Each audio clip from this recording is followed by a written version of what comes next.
We are only 2 days away from England versus Panama. Now, it would have been absolutely lovely if we could have just switched up the whole team, but we've gone ahead and drawn against Ghana, which means we need a result against Panama. Now, it's easier said than done because Panama, yes, they are a bad team. Yes, England should be winning this game. However, as we saw against Ghana, we will struggle against the low blocks if, and it's a big if, we don't play the right profiles in this match. Against Ghana, I believe we got it completely wrong. I don't believe Bellingham should have been a 10. I don't dispute him starting. I'd have been happy, so happy to see him start as an 8, but he should not have been a 10 in that game. Against a low block, you want somebody who's what you'd call twinkle toes. You want somebody who can get through a few players in tight spaces. Bellingham, as good as he is, he's not that type of player. So asking him to do that, to create something out of nothing in tight spaces, you're going to get minimum chances from doing that. I believe Declan Rice against Panama should be on the bench. Not because he's a bad player, but because he's had a long season. Every game he is limping. We need him fully fit for a round of 32. Because yes, right now it's Cape Verde. But I saw something earlier today. There's like a 33% chance, 1 in 3 chance it ends up being Senegal. Do we want that to happen? Absolutely not. So let's not risk our players. We are through to the next stage already. Let's just try and win it. We shouldn't have to worry about starting all of our starters against Panama. Play the profiles. Madueke, I know he had a poor performance, but I don't mind him starting as long as on the left-hand side, we don't have Anthony Gordon, who's not good enough to be starting against a low block. He's not technical enough. I can see it. Even if we were against France, I can sort of see starting Anthony Gordon because it suits that type of game where he can run into space. But this is a completely different type of game. Whether it's Noni Madueke on the left-hand side, but I'd prefer Marcus Rashford on the left-hand side. And in the 10 position, I need to see Morgan Rogers. If not Morgan Rogers, Eberechi Eze. On the left-hand side, I'd be happy to see Eze. We need somebody who's good at shooting from outside of the box, better than Bellingham is, and we need somebody who can pose a threat from tight spaces. Harry Kane had a poor performance against Ghana, not because he played bad when he had the ball. He had that one chance when he should have scored and he didn't. However, he didn't get any service. We want players who can create something from tight spaces. I can't say that enough in this game. Looking at this Panama team, I mean, there's not many players you would know if you saw the lineup.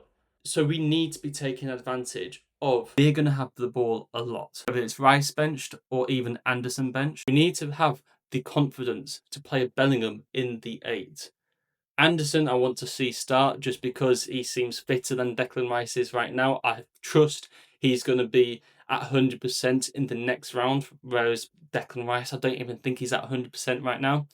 Bukayo Saka, I would have loved to just bench him, but we're at the point where because we need to win and we need to create something from nothing, I'd rather play Bukayo Saka, which is annoying because I'd rather rest him for the knockout stages. At left back, I do not want to see Jed Spence. Please, oh please, oh please, I do not want to see Jed Spence at left back.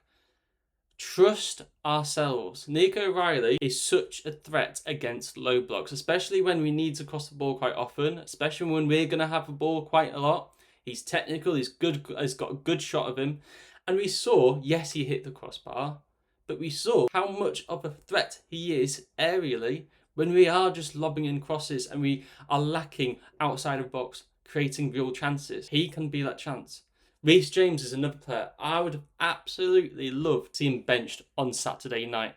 However, I feel like we're going to have to start him, and it's risky. But if we're lacking in the creative department, we want a get out of jail free card, and that is somebody like Reece James who created that chance for Nico O'Reilly. Let's play James. We're going to have to. Ezri Konsa, I don't think should be starting. Mark Gay has to be starting. But next to Mark Gahey, it has to be John Stones. Both of them, I mean, Ezri Konsa was really fortunate to get away with potentially even getting sent off, but he was also fortunate of not giving away a penalty. He should have given away a penalty. And also, he's just not as good on the ball. When we're going to have so much of a ball, Play a ball playing players. And that brings me back to the goalkeeper as well. Jordan Pickford, I love you, man. I love you. You've always performed for England until recently. This is the game where we play James Trafford, because if we don't play him now, and then Pickford puts in another stinker, and then let's say in round of 32 he puts in a poor performance again, we can't just bring in James Trafford at quarter-final first time, or a round of 16, or even just a knockout stage. Trust James Trafford. There's a reason why he plays for Manchester City. There's a reason why so many English footballers rate him so highly. Let's give him a chance, because he is England's future one at this point in time anyway. It's going to be another difficult game. A lot more difficult than it says on paper. If you're looking at Panama's last results, they lost 1-0 against Croatia, 1-0 against Ghana. Ghana, I believe it was a last-minute goal. Croatia, I believe, yeah, they didn't even score until the second half against them. It tells you a lot about them. They've got a lot of grit. They've got a lot of defensive capability. They're not leaking goals. They're not Scottish. Let's play our best players for this type of match. That separates you from a Gareth Southgate to a Thomas Tuchel. Tuchel, you disappointed me last time. Playing players who didn't suit this type of game. I hope he has learnt his lesson, because I was really shocked. Anthony Barry said at halftime we didn't expect Ghana to sit in a low block as much as they did. How come I knew? How come everyone I spoke to knew this? Be prepared. You've got the data with Panama now. You've got the data. Panama will be just as tricky as Ghana if we don't play the right players. Let's do that. As for predictions, I think it could go, honestly, it could be 0-0 and it could be 4-0. It's one of two results. That's how I felt about Ghana, and that's how I feel about this game. It could go either way. If we play the right players, if we play a proper number 10, I don't believe Jude Bellingham is a proper 10 in these type of games. If we play wingers who can take the man on, I want to see a Eze, or I want to see Morgan Rogers, whoever it is, I don't mind, but I want to see something different this game. I'm going to go for 4-0 England, but do not be shocked if it's 0-0, because it's going to be a slogfest, and I think it's going to take some time for England to score. The pressure's going to build up. Maybe at half-time, people are complaining. The commentators are saying, is this going to be it again with England? I mean, if you look at England, yes, Croatia, we had a great performance against them, but it was more of a great 45 minutes. So out of 180 minutes we played, we've only had 45 good minutes so far. Let's put in another 90 good minutes, because if we don't put in a good performance now, the confidence within the English fan base, but within the players, it's going to start going down. Let's keep that confidence up.